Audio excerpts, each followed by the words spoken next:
ग्रंथों के अनुसार 4 युग आए हैं, सत, त्रेता, द्वापर और कली। कहते हैं कि कलयुग में पाप अपनी चरम सीमा पर होगा। वर्तमान में कलिकाल अर्थात कलयुग चल रहा है। ग्रंथों में इस युग में क्या क्या होगा या घटेगा यह स्पष्ट लिखा गया है। यह भी है कि इस युग में जब कहीं भी प्रलय होगा तो सिर्फ हरि कीर्तन ही उस भयंकर प्रलय से बचाएगा। आओ जानते हैं कि कलयुग में कैसे और क्यों सावधान रहें। शतयुग। शतयुग में प्रतीकात्मक तौर पर धर्म के 4 पैर थे। शतयुग में मनुष्य की लंबाई 32 फीट अर्थात 21 हाथ बताई गई है। इस युग में पाप की मात्रा 0 विश्व अर्थात 0% होती है। पुण्य की मात्रा 20 विश्व अर्थात 100% होती है। राजा हरिश्चंद्र हुए थे। हरिश्चंद्र ने सत्य के लिए खुद के परिवार और अंत में खुद का भी बलिदान दे दिया था। उसके बाद त्रेता युग में धर्म के 3 पैर थे। इस युग में मनुष्य की लंबाई 21 फीट अर्थात लगभग 14 हाथ बताई गई है। इस युग में पाप की मात्रा 5 विश्व अर्थात 25% होती है और पुण्य की मात्रा 15 विश्व अर्थात 75% होती है। इस युग में विष्णु का वामन और राम अवतार हुआ था। असुर राज बलि ने 3 पग में ही धरती दान कर दी थी और फिर द्वापर में धर्म के 2 पैर ही रहे। इस युग में मनुष्य की लंबाई 11 फीट अर्थात लगभग 7 हाथ बताई गई है। इस युग में पाप की मात्रा 10 विश्व अर्थात 50% होती है, जबकि पुण्य की मात्रा 10 विश्व अर्थात 50% होती है। यह है कि इस युग में आधे मनुष्य पापी आधे पुण्य आत्मा थे। इसी युग में महाभारत का युद्ध हुआ था। यह युद्ध धर्म युद्ध ही था। कृष्ण ने धर्म की रक्षा की थी। द्वापर में दो पैर और अब कलिकाल में धर्म के पैरों का कोई नामो निशान नहीं है। धर्म अब पंगु बन गया है। इस युग में मनुष्य की औसत लंबाई 5 फीट 5 इंच अर्थात लगभग 3.5 हाथ बताई गई है। इस युग में धर्म का 1/4 अंश ही रह जाता है। इस युग में पाप की मात्रा 15 विश्व अर्थात 75% है, जबकि पुण्य की मात्रा 5 विश्व अर्थात 25% होती है। कलयुग का मनुष्य शिशुपाल हो जाएगा। कलयुग में माता पिता बालकों के लिए इतनी ममता करेगा कि उन्हें अपने विकास का अवसर ही नहीं मिलेगा। मोह माया में ही घर बर्बाद हो जाएंगे। किसी का बेटा घर छोड़कर साधु बनेगा तो हजारों व्यक्ति दर्शन करेंगे, किंतु यदि अपना बेटा साधु बना तो बहुत रोंगे कि मेरे बेटे का क्या होगा। इतनी सारी ममता होगी कि उसे मोह माया और परिवार में ही बांध कर रखेंगे और उसका जीवन वहीं खत्म हो जाएगा। अंत में बेचारा अनाथ होकर मरेगा। कलयुग में धनवान लोग लड़के लड़की के विवाह में, मकान के उत्सव में, छोटे बड़े उत्सवों में तो लाखों रुपए खर्च कर देंगे, परंतु कहीं कोई आसपास में गरीब भूखा सोएगा, उसकी सुध लेने वाला कोई नहीं होगा। दूसरी ओर मौज मदिरा मांस भक्षण सुंदरता और व्यसन में पैसे उड़ा देंगे, किंतु किसी का दर्द साझा करने वाला कोई नहीं होगा। कलयुग में मानव का मन नीचे गिरेगा, उसका जीवन पतित होगा। यह पतित जीवन धन की शिलाओं से नहीं रुकेगा, नहीं सत्ता के वृक्षों से रुकेगा, किंतु हरि नाम के एक छोटे से पौधे से, हरि कीर्तन के एक छोटे से पौधे से मनुष्य जीवन का पतन होने से रुक सकता है। लेकिन तब मनुष्य सब कुछ भूल जाएगा। पुराणों में लिखा है कि जो व्यक्ति संगठन या समाज वेद विरुद्ध आचरण कर इस धरती की धार्मिक और सांस्कृतिक एकता को खंडित करेगा, उसका आने वाले समय में समूल नाश हो जाएगा। पुराणकार मानते हैं कि जैसे जैसे कलयुग आगे बढ़ेगा वैसे वैसे दुनिया की गद्दी पर ईश्वर विरोधी लोगों का शासन होने लगेगा। ये ऐसे लोग होंगे जो जनता से झूठ बोलेंगे, अपने कुतर्कों द्वारा एक दूसरे की आलोचना करेंगे और जिनका कोई धर्म नहीं होगा ये सभी विधर्मी होंगे। ये सभी मिलकर इस दुनिया को तोड़ेंगे और अंततः धरती को एक अराजक भूमि बनाकर छोड़ देंगे। ज्यों ज्यों घोर कलयुग आता जाएगा त्यों त्यों सौराष्ट्र, अवंती, अतिरसूर, अवुर्ध और मालव देश जैसे कई और देशों में के ब्राह्मण गणों का संस्कार शून्य हो जाएगा तथा राजा लोग भी शूद्र तुल्य हो जाएंगे। अपनी तुच्छ बुद्धि को ही शाश्वत समझकर मूर्ख ईश्वर की धर्म ग्रंथों की प्रामाणिकता मांगने का दुस्साहस करेंगे। इसका अर्थ है कि धरती में अब पाप चरम सीमा पर होगा।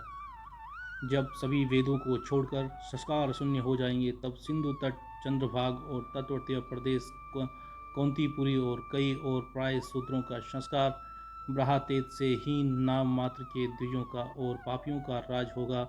सबके सब राजा राजनेता आचार विचार में पापियों के अधीन होंगे। वे सब एक ही समय में भिन्न भिन्न प्रांतों में राज करेंगे। ये सब के सब परले सिरे के झूठे, अधार्मिक और स्वल्प दान करने वाले होंगे। छोटी बातों को लेकर ही ये क्रोध के मारे आग बबूला हो जाएंगे। ये दुष्ट लोग स्त्री, बच्चों, गौं और ब्राह्मणों को मारने में भी नहीं हिचकेंगे। दूसरे की स्त्री और धन हथियार लेने में सदा ही उत्सुक रहेंगे। न तो उन्होंने बढ़ते देर लगेगी और न घटते। इनकी शक्ति और आयु थोड़ी होगी। राजा के वश में कई दुष्कर्मी होंगे। वे लूट खसोट कर अपनी प्रजा का खून चूसेंगे। जब ऐसा शासन होगा तो प्रदेश की प्रजा में भी वैसा ही स्वभाव आचरण भाषण वृद्धि हो जाएगी। राजा लोग तो उनका शोषण करेंगे ही, आपस में भी वे दूसरे का उत्पीड़न करेंगे और अंततः सब के सब नष्ट हो जाएंगे। भागवत पुराण के अनुसार ब्रह्मा जी ने कहा है कि हे नारद, भयंकर कलयुग आने पर मनुष्य का आचरण दुष्ट हो जाएगा और योगी भी दुष्ट चित्त वाले होंगे। संसार में परस्पर विरोध फैल जाएगा। द्विज, ब्राह्मण, क्षत्रिय, वैश्य दुष्ट कर्म करने वाले होंगे और विशेषकर राजाओं में चरित्रहीनता आ जाएगी। देश देश और गांव गांव में कष्ट बढ़ जाएंगे। संत जन दुखी होंगे और धर्म को छोड़कर लोग दूसरे धर्म का आश्रय लेने देवताओं का देवत्व भी नष्ट हो जाएगा और उनका आशीर्वाद भी नहीं मिलेगा। मनुष्यों की बुद्धि धर्म से विपरीत हो जाएगी और पृथ्वी पर दुष्कर्मी लोग राज्य का विस्तार हो जाएगा। महर्षि व्यास के अनुसार कलयुग में मनुष्यों में वर्ण और आश्रम संबंधी प्रवृत्ति नहीं होगी। वेदों का पालन कोई नहीं करेगा। कलयुग में विवाह को धर्म नहीं माना जाएगा। शिष्य गुरु के अधीन नहीं रहेंगे। पुत्र भी अपने धर्म का पालन नहीं करेंगे।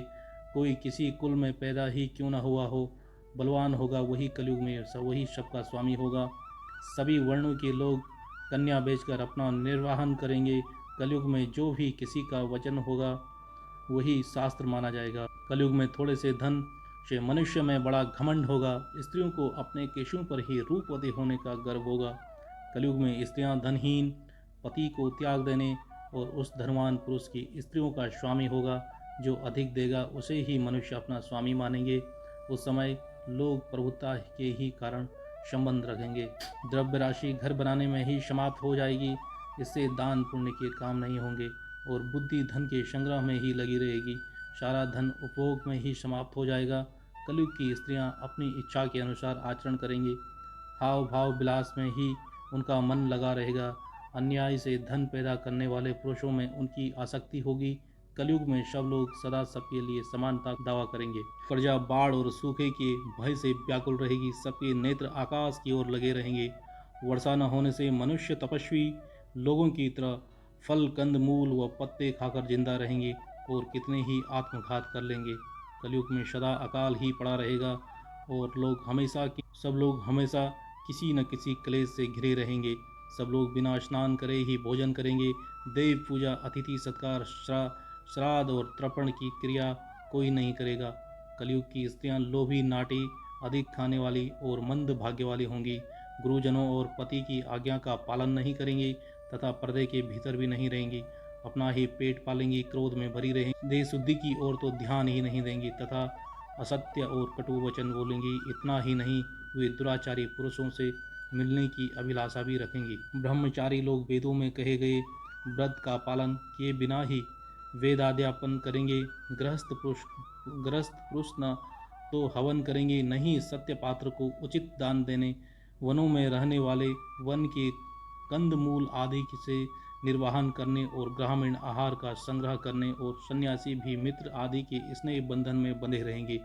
कलयुग आने पर राजा प्रजा की रक्षा न करके बल्कि कर के बहाने प्रजा का ही धन अपहरण करने, अधम मनुष्य संस्कारहीन होते हुए भी पाखंड का सहारा लेकर लोगों को ठगने का काम करेंगे। उस समय पाखंड की अधिकता और अधर्म की वृद्धि होने से लोगों की आयु कम होती चली जाएगी।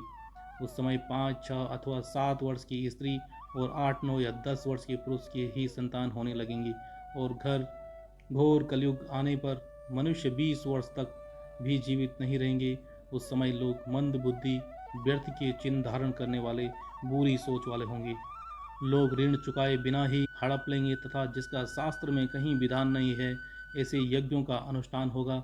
मनुष्य अपने को ही पंडित समझेंगे और बिना प्रमाण के ही सब कार्य करेंगे। तारों की ज्योति फीकी पड़ जाएगी।